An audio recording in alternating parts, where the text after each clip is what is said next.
সুপ্রিয় দর্শক ভাই ও বোনেরা, আপনারা যে যেখান থেকে এই হাঁসগুলো দেখতে পাচ্ছেন এবং আমি এই হাঁস নিয়ে আজকে ভিডিও করতে আসছি। সেই ভিডিওটি হচ্ছে একজন চৌধুরী এগ্রো খামারটির নাম। তা সেই খামারটির মালিকের কথা আমি বলবো না। তা মূলত কথা হচ্ছে দর্শক, আপনারা যদি হাঁস চাষ করতে চান এইভাবে না, আর এটা কিন্তু একটা হাঁসের কোনো মৌসুম না।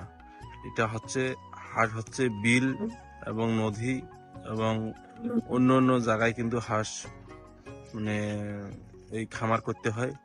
কিন্তু এই যে আজকে যে এই চৌধুরী ভাই এবং উনি যে হাঁস করতো, সে কথা হচ্ছে ওই ঘরের খাওয়া খেয়ে কিন্তু কোনো রকমের হাঁস হবে না।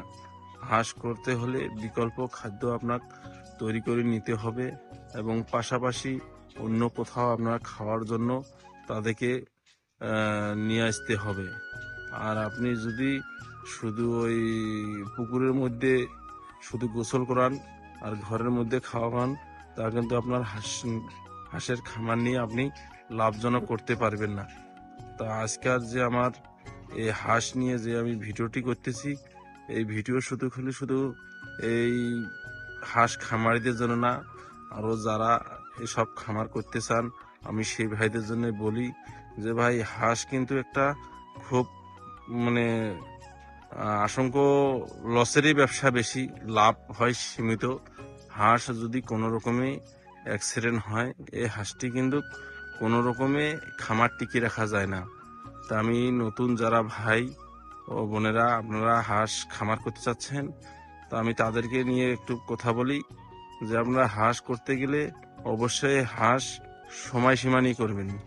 আর আপনার যদি হাঁস বিল অথবা কোনো ফাঁকা জায়গা থাকে, সেই সময়টি আপনি হাঁস করবেন।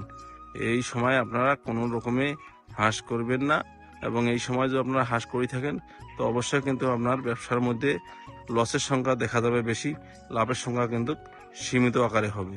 তা আজকে দেখেন এই দর্শক এখান থেকেই, আর আমি এই হাঁস খামারির কি আর বলবো, এই ভাই তো অনেক এখন মানে হাঁস নিয়ে খুব দুশ্চিন্তায় আছে।